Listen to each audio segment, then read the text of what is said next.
Let's talk about some of the biggest lies and misconceptions in dating advice. One of those is if they wanted to, they would.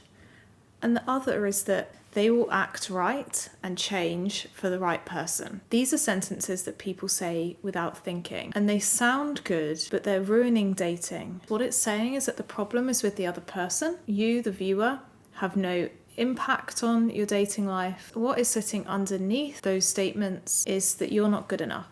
You're not the right person to deserve that treatment, to ignite it from whoever's in front of you, and that their behaviour is completely because of their feelings for you, not their capacity, not the beliefs or assumptions that they may have, not their insecurities or past issues or anything about how you're showing up. It's completely on their feelings. This is disempowering and it's hurting your confidence. Let's get into it.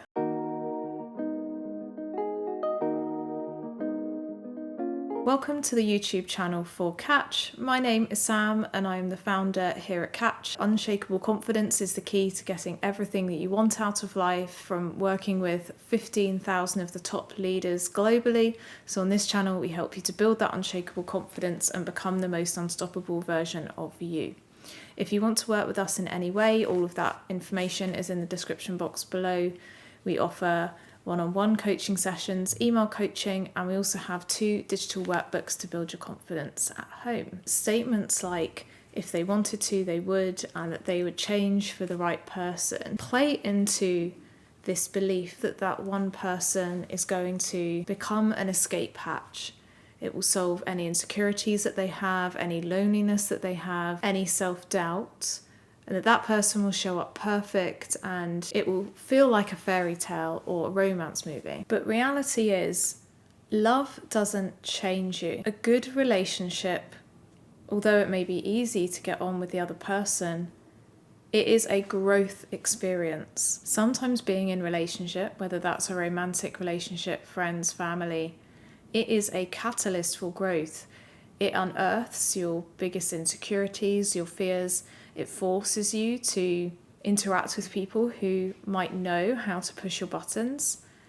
And that is a great thing, but a difficult thing too. It can be a constant compromise and negotiation where 2 people in a romantic relationship are bringing their lives together, growing, changing, becoming a better partner, adapting to what the other person needs, advocating for what they need, learning to better communicate, adapt their routines.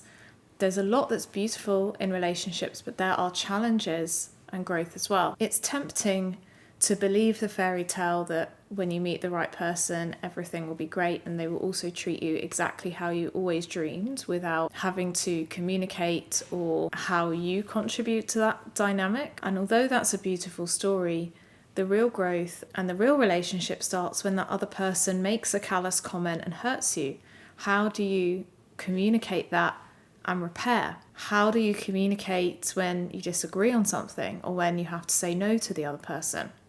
How do you resolve a conflict or a difference of opinion? Or how do you work together to move through a mistake? Or when do you know that it's the right time to walk away because you have to stand on your standards and the type of treatment that you'll let into your life? That is a real relationship and building something together over time, even if that's making the difficult decision to retreat or back away because that's the best thing for that relationship at that time. So when we then look at these statements like, if they wanted to, they would, or they'll change for the right person, it oversimplifies complex behavioural psychology, people's attachment styles, their traumas, and what they may have learned online. A quick scroll on social media, you can find creators who will tell you pretty much whatever you want to hear or reinforce beliefs that you might already have. On TikTok today, I saw male and female creators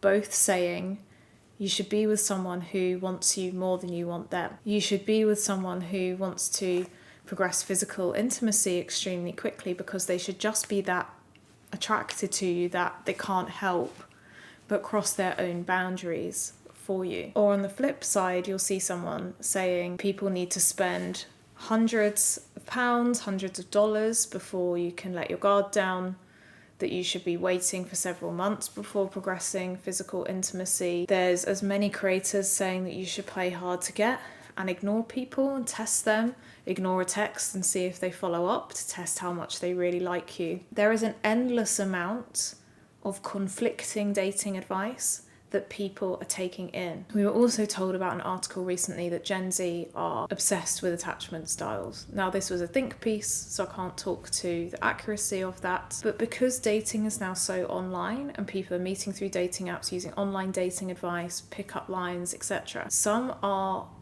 consuming certain content and then their entire worldview becomes filtered through that content. Now, I've talked about this in videos before, where our brain is a pattern-seeking machine and it looks for patterns for safety. And over time, if we see a pattern or we form a belief, such as if they wanted to, they would, it embeds in our neural pathways, which is how our brain is structured and fires and wires, and it becomes an unconscious mechanism, which means it operates from the subconscious rather than the conscious mind, and it guides us without our conscious mind having to digest what's going on around us. Now, that is very helpful when you put your hand on a hot stove and you need to pull it away before your hand burns.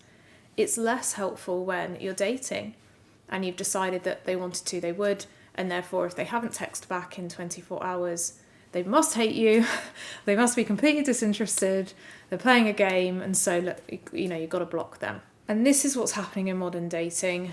People are taking in reams and reams of attachment style content. They meet someone, they don't get texts every hour, every half an hour throughout the day. They diagnose them as an avoidant and start to see all of their behaviour through an avoidant.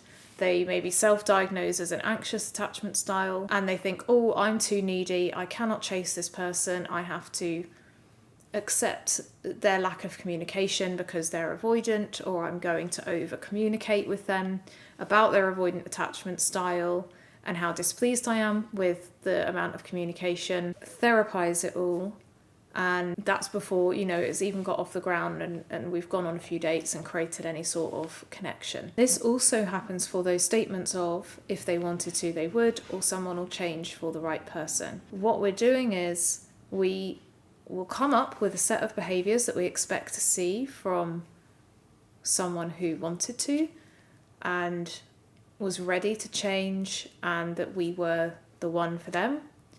We project those onto everyone that we meet and we strike people off if they don't meet that exact set of behaviours, ignoring that we all have different values, we all have different approaches to life. Many of us have come from different cultures, different backgrounds, different countries with different expectations around dating, and it doesn't leave any room for behaviour changing as the connection deepens, which we expect from every single other relationship in life, by the way, outside of a romantic relationship. We expect to hear back quicker from our best friends to acquaintances, close family members, to distant family members, close colleagues that we've worked with for years versus new colleagues. But we expect full intensity, someone showing up exactly how we want from the get-go, because in dating, if they wanted to, they would, or they would act right for the right person. However, they may have grown up in a different culture, as we said, have different beliefs, or they may have taken in online content that's different to yours. So they might be taking in online content about playing hard to get, playing it cool, focusing on their own life, attracting the right person, without having to show up with a different set of expectations about how to show up than how you would expect them to. Whereas if we wind back 50 years, the world was very different then. But you might meet someone through friends at the local pub or pool. You would get their house phone. You would call them at home and hope that they were in, or their parents might pick up, God forbid. You would maybe organise a date and you wouldn't then speak until that date. You would assume they're showing up at that time and date, and you would have to trust that that was what was going to happen. And you would build the relationship a lot more in person, get to know the other person. There's more grace, there's more room for errors, misunderstandings, the communication is better because you're in person. And then you would hope for a phone call a few days later to then organise a second date, or you may have met through friends or work as it was then, and therefore you'd be in the same spaces and you would continue to get to know them because you would be in the same spaces. But the more online dating has got, the more rigid we have got in our expectations, or the more rules we have about how people will act. At the same time, the more choice we feel we have, so we treat dating in a more transactional way. We believe we have endless options. We believe that there's this perfect person who will act exactly how we expect from the get-go. So if someone doesn't fit that exact mould, let's chuck them and move on to the next one. And there was a hot debate recently on TikTok, and we got involved in some of those discussions about Voice Memo Guy. Now, if you haven't heard of Voice Memo Guy, Google it, look it up on TikTok, you will find reams of content on it. Now, one of the things that Voice Memo Guy said was, I want to get intimate on the second date so that I can test the sexual connection and see if that will work between us. There were many criticisms of that voice note to do with consent, which we will not go into in this video. However, one of our discussion points related to the voice note is you cannot test connection early on in that way. Connection of all forms, emotional, physical, spiritual, grows over time. You learn more about the other person, you build that connection through communication, the misunderstandings, spending time together, learning their quirks, and then the emotional connection, sexual connection, spiritual connection deepens, or you figure out that you're not right for each other. Trying to test something from the first or second date, or test someone from the second you meet them, whether they text in the right way, compliment you enough, spend enough money on you, show up exactly how you believe, is one of the biggest things that we see getting in the way of healthy dating. Healthy dating is spending time with someone, seeing if there's a connection, being open, seeing the best in the other person, seeing the best in yourself, constantly working on yourself to become more secure and open and loving and vulnerable. And over time, both people practicing and building a foundation and a connection together with mutual effort. That doesn't need to look like 100% intensity from the start, but it's about both being secure, open, vulnerable, and intentionally putting effort in together and seeing if the connection builds. All of these rules, testing, coming up with a binary model is getting in the way of that, and it's making dating harder, not easier. And these statements, if they wanted to, they would, or they would change for the right person, play into all of that and are a summation of all of what we see as being wrong in dating. Understand what those phrases are trying to say to people, which is don't hang around. If someone isn't treating you how you want to be treated, they may just not be into you. Give up and move on. Now, if that makes you feel better to give up and move on, you think there's genuine lack of compatibility, then fair enough. However, how we're seeing them being implemented is being implemented far too soon, far too strictly, and people are essentially behaviour shopping and looking for a set of behaviours rather than looking for someone they're genuinely compatible with in terms of life goals, values, common interests, and then intentionally building from there. So those phrases are not being used in a healthy way to do with compatibility. They're being used as a lack of accountability as to how that person is showing up in the dynamic. Are they showing up as fun and engaging and showing interest and being open and vulnerable, and therefore equally contributing? Or are they just sat back and going, oh, well, if they wanted to, they would. The other person should be pursuing me. Or we see them applied as a defense mechanism. Someone isn't texting as much as they would like, and it's safer and easier for me, so I don't get hurt, to cut this person off very early on and move on to the next person, rather than believe and trust in myself, the other person, the connection that we have, allowing a bit of time and space for it to develop, not requiring constant communication, for example, and letting it progress and seeing how the connection and the effort and the intention from both sides builds as the connection builds. If we do not give the space for the connection to build and assume positive intent of the other person and yourself in the same way that you'd want someone to read you with positive assumption and intent, it's very difficult for that relationship to blossom. And we have talked in many other videos about nothing really being rejection and rejection being a perception rather than reality. We've talked about how to feel good enough regardless of circumstances. We've talked about letting go and just having fun and taking dating less seriously. All of these mindsets help you to approach dating as the most confident version of you, and also give space for the dynamic to develop with positive intent. It also helps you to feel confident, because rather than internalizing, oh, they clearly don't like me enough and that's why they're not showing up like that, it's looking at it as they could have had different advice, they could have something going on, this could develop over time.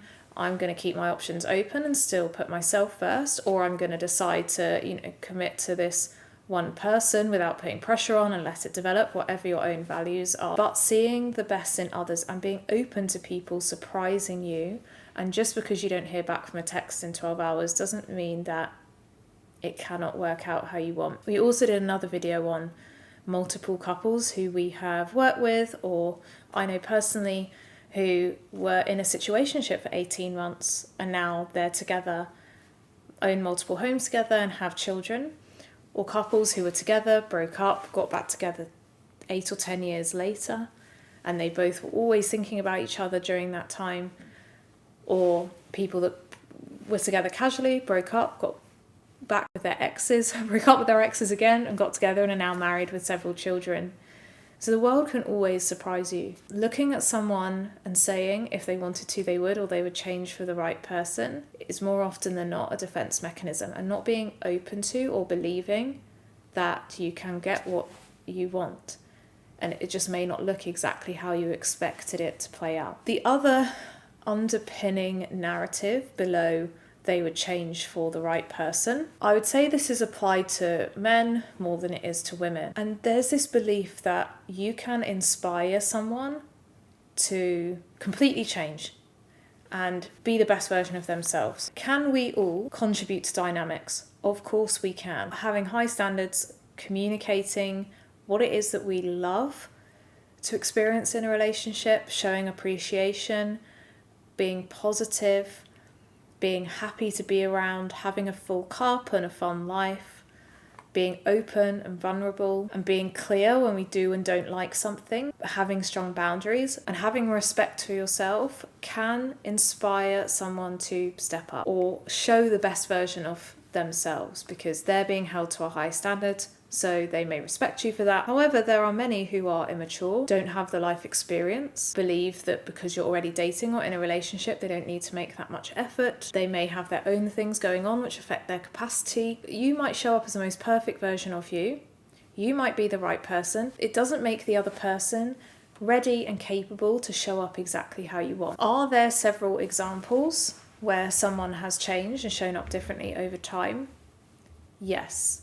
And that's that video where we talked about with different people getting back with exes from years before, or turning a situationship into a serious relationship. Yes, that can happen. But there is a confident way to look at it, and there's an unconfident way. The unconfident way is saying they would change for the right person, because that's looking at someone and saying, we met, they've been, let's say, a player their whole lives. If they do not approach me as the best version of themselves, resolve all of their player tendencies that probably come from a need for validation and insecurity, are suddenly loyal, are suddenly disciplined, and treat me with the utmost respect, yes, you deserve that, but is it realistic that they will make that change that quickly? No. What is more likely is that they have matured, they've gone on a growth journey, perhaps they've been hurt in the past, they've learnt their lesson, they have decided that they want to be disciplined for themselves, they are now a better version of them, they can show up as a better version of them in a future relationship. That is life. We learn things from relationships, we learn things from hurt and from pain, or because we want a different outcome, and we become a different version of ourselves. And then when they meet someone who they're interested in, or when they've done the work, they will attract and sustain the right relationship. Change is only sustainable when the individual does it for themselves, not for someone else. So when we see someone be a player their whole lives, then get into a relationship, they've already started to change. They have done the work, and then their next relationship they've brought that into. Those people who have dated that player in the past and have maybe been hurt by them, been cheated on, or they've played the field, did they deserve poor treatment? No. Did they bring it on themselves? No. Is it the fault of the person who was playing the field? Yes, it is their fault. So we can look at it in an unconfident way, which is, oh, they didn't change for me because I wasn't good enough, I wasn't the right person for them.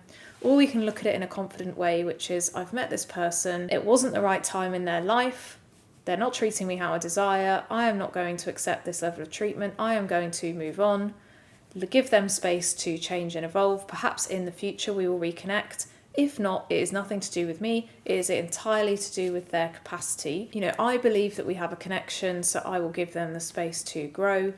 I will not judge them for perhaps the past behaviour that I've seen. If they come back to me and they've worked on themselves, then let's look at where we are then. I am good enough for them to change for me, but I do not take it personally if they do not. That is their own problem. So the confident, rather than saying if they wanted to they would, or they would change if I was the right person, the confident approach is, I know that I contribute to dynamics. I'm sure there's things that I could be doing better in my dating life.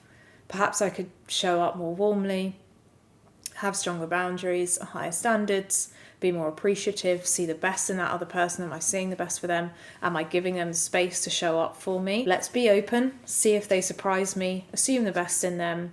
However, if I don't see that, I'll move on, but be open. Perhaps in the future, they will grow, mature, and come back, and a different level of maturity in our dynamic, and the same for they would change for the right person. Perhaps we are right for each other, they need to do some growing, this is what I want in a relationship. I'm not seeing it yet, but I'm open to it developing. I'm not going to hold my life back, but I do believe that they're going to evolve. I see that in them, but I'm going to prioritise myself in the meantime, and let's see what happens. You may know from experience in your own confidence journey and self-development journey that as much as you liked someone, that didn't mean that you showed up perfectly. Perhaps you showed up more anxious and clingy. Perhaps you showed up more avoidant and pushed the other person away when you were feeling insecure. Perhaps you've struggled in the past with communication in relationships, which has affected them. So you can also see that even when you liked someone, you didn't necessarily show up as the best version of you, or have the skills or the ability to sustain that relationship how you wanted to. And that's how we all grow and develop in life. And that's why you can also extend grace to others that they may grow. Doesn't mean that you have to accept poor treatment now, but you know that they may be on a similar journey to you. So a hot topic today. Excited to hear your thoughts or your reactions, or perhaps your experience with these. Our intent is to challenge ways of thinking in dating that we think are unhealthy and unhelpful. Let us know if you have any questions down below. Thank you for liking, sharing, commenting and subscribing, because that really helps the channel grow, and we'll see you in the next one. Thanks. Bye.